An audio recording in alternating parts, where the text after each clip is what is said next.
All right, here's the question that was asked from Florida. You know, the rabbis teach if you want to be wise, you should go southward. So, I mean, Harotzah Lahachkim Yadrim, you know. I guess they have these great questions from Florida. May all the people in Florida be blessed. What phrase, especially the Jewish people connected to Torah, what phrase in the Torah carries the most spiritual light? I mean, I have to ask someone who knows about spiritual lights, and I assume that this person is asking, although I can't tell from the question, I assume the person is asking what the most all-encompassing statement is, or the most powerful,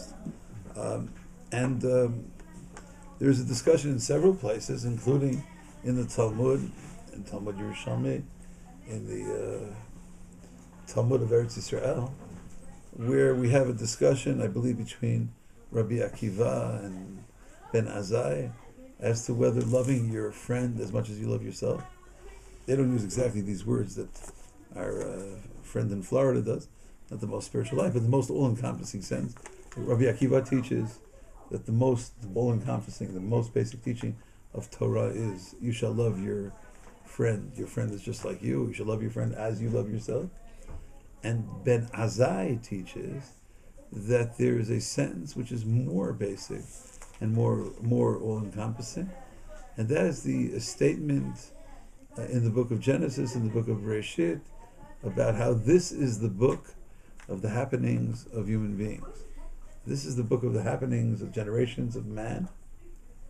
On the day that God created human beings, God created human beings in the image of God. And Ben Azai says that statement, although I don't like to put words into his mouth, I mean, maybe we could paraphrase what he says to say that has the most spiritual light, that's the most all-encompassing statement. And the commentary suggests what's the difference between Rabbi Akiva and Ben Azai.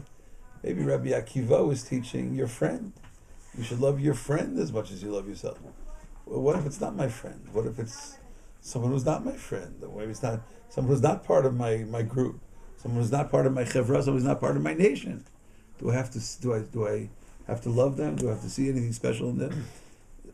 And Ben Azai is saying that every single person in the world, when God created Adam was not Jewish. When God created human beings, all human beings were created in the image of God. It could be that carries within it the highest spiritual light, maybe. Thank you. Shalom uvracha from Yerushalayim Ir HaKodesh.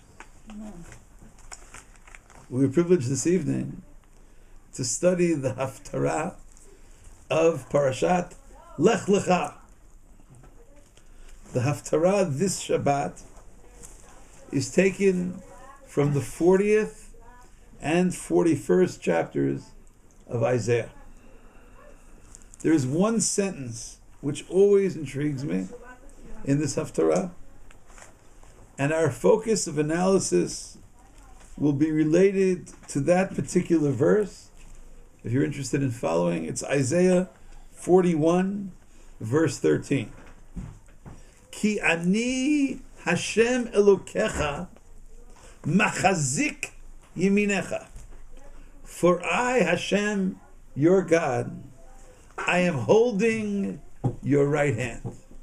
Machazik yeminecha. Ha'omer lecha, saying to you, Al tira, don't be afraid. Ani azarticha, I will help you. And this sentence has so many different forms of meaning for me, and I'd like to expound upon some of them this evening. But allow me, before we begin, to reiterate that which is taught in countless sources of our tradition, that God has no physical attributes. 45. No physical attributes. No body, no arms, no hands. And any reference that seems otherwise is understood as a euphemism, as some form of anthropomorphism, describing God, so to speak, in human terms. If you're interested in this topic, anyone interested should study or restudy the first section of the guide for the perplexed by Rabbi Moses Maimonides, where the Rambam spent a considerable amount of time and effort and energy to explain these ideas. That's basic, and since I'm going to be using certain anthropomorphisms and understanding our text about God holding hand, I'd like to make that point clear before we begin. If you're interested, see the Moreh HaNevuchim for further clarification. Having said that, I would like to suggest that our Haftarah is making us aware that God is holding our hand. Ani Hashem machazik yeminecha. So often we feel forsaken.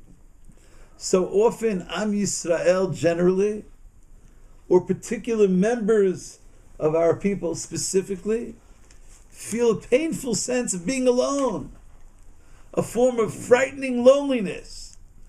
Along comes Yeshayahu in the name of Hashem and says, no, Ani Hashem machzik yeminecha. God is always holding our hand. We are privileged to be holding hands with God. Some may recall in a very different context how the Beatles brought to the world, a song which somebody, I'll tell you something. I think you'll understand when I'll tell you that something. I want to hold your hand. I want to hold your hand. In a certain sense, all of the nation is longing for the opportunity to hold God's hand.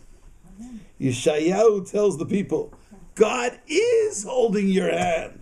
Ani Hashem Elokecha, Ani Hashem machazik yeminecha. I'm holding your right hand. In several places in Tanakh, several sources in the Bible speak of God holding hands, so to speak. You remember Jeremiah 31:31, speaking of the Exodus from Egypt as the experience where God held our hands. Biyom hecheziki biyadam lahotziam me'eretz Mitzrayim. I was holding their hands as I was bringing them out of Egypt. You remember Yeshayahu, Isaiah 45, verse 1, where Koresh, Cyrus, is described as being led by God. Koresh, involved in so many positive actions connected to the return of the Jewish people, is described as being led by God to accomplish that which Koresh accomplishes. God grasped, so to speak, the hand of Cyrus. God held Cyrus's hand. L'choresh, asher hechzakti bimino. I held his hand. Or the Haftarah we read on Parashat Bereshit, we just read it 2 weeks ago. We're in Isaiah 42, verse 6. God is described as calling our nation, calling us in righteousness and holding our hand. Ani Hashem kraticha b'tzedek ve'achzek biyadecha. I'm holding your hand. When one holds hands, one experiences shared levels of energies. So many children long to hold on to the hands of their parents. So many parents seek ways to hold their children's hands, not only for safety, for it is ever so special. For it is ever so special. Thank you. For it is ever so special.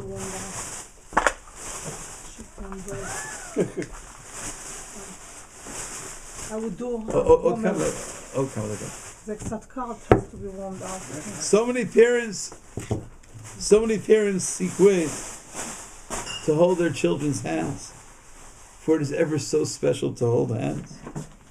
Countless number of married couples feel a special sense of joy and comfort in holding their spouse's hand. There's a great Rebbitzin here in Jerusalem who always holds the hand of the woman, always holds on to the hand of the woman that she's giving a blessing to, until the end of the blessing. For she once studied that the bracha blessing is transmitted through the hand. An alternative form of energy healing. So many healing processes take place through the hand of the person healing, often connecting to the hand of the patient. When Hashem holds our hand, we're not merely connecting to God, we are experiencing the healing of the greatest nature, the healing of the greatest force, through the so-called divine hand. Machzik yeminecha, holding on tightly to our hand. Maybe the idea of shaking people's hands, which I always understood to be merely a social gesture. You go over and shake someone's hand, especially, let's say, very distinguished people. Go shake the hand of a great rabbi. Go shake. What is that? So maybe shaking great people's hands is more than a formality. Maybe it's a way of connecting to some of the levels of greatness of that individual. In the Song of Songs, in several places, the beloved, who's understood in rabbinic literature to mean God, the beloved is described with the following words. It appears in one version in Song of Songs 2, verse 6, in another in chapter 8, verse 3, Smolo tachat roshi, or Smolo tachat liroshi, vimino tahabikeni. God's left hand, kiviyachol, is under my head, and God's right hand is embracing me.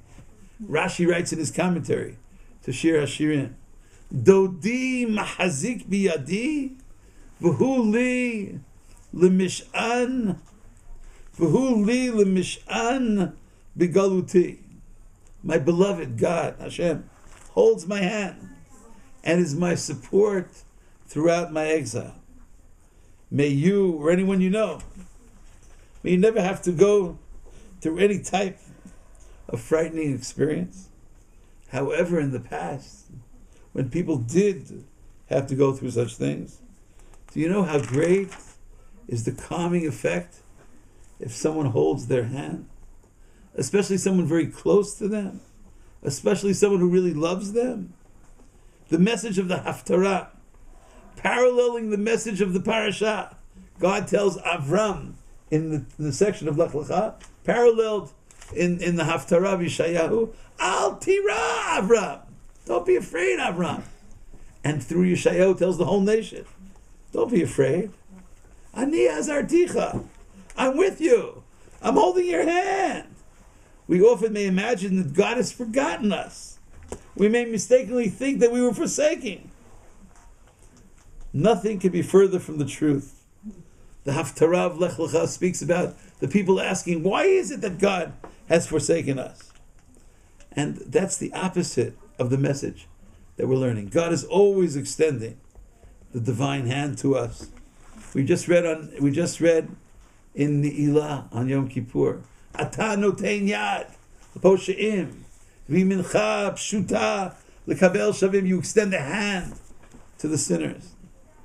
Remember the story of the elderly person, the elderly man, who had the dream depicting his entire life, where he sees an image of his whole life before him, the image of footprints on the sand in the beach. And seemingly in his dream he sees two sets of footsteps, two sets of footprints, one of his and one of God's. One is his footsteps, the other one is HaKadosh Baruch Hu. However, wherever he's going, he sees his footsteps, God's footsteps, walking with together. One aspect of the dream is so painful. At each and every point in his life where he was experiencing difficulties, whenever he was being challenged with suffering, with danger, with illness, with poverty, with helplessness, he only sees one set of footprints on the sand and the beach. Having been convinced. That's the end of the 15 minutes. having been convinced that God forsook him at that moment,